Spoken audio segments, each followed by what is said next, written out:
May 20 ബെലാറസിലെ ദൈവമാതാവ്.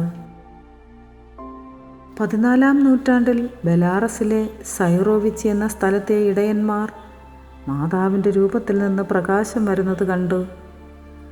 തങ്ങളുടെ ജന്മിയായ അലക്സാണ്ടറുടെ അടുക്കലേക്ക് ഈ രൂപം ഇടയന്മാർ കൊണ്ടുപോയി.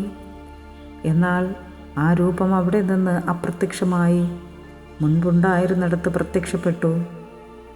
പിന്നീട് അലക്സാണ്ടർ അവിടെ തടി കൊണ്ട് ഒരു ദൈവാലയം നിർമ്മിച്ചു. അതിനുശേഷം ഈ ദൈവാലയത്തിൻ്റെ സ്ഥാനത്ത് കല്ലുകൊണ്ടുള്ള ഒരു ദൈവാലയം നിർമ്മിക്കപ്പെട്ടു.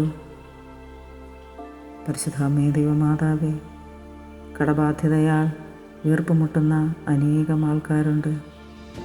അമ്മേ മാതാവേ, അവരുടെ കടബാധ്യതകളെല്ലാം നിറവേറ്റാൻ വേണ്ട ഒരു വഴി അമ്മ തന്നെ അവർക്ക് കാണിച്ചു കൊടുത്ത് അനുഗ്രഹിക്കണമേ. Ave Maria.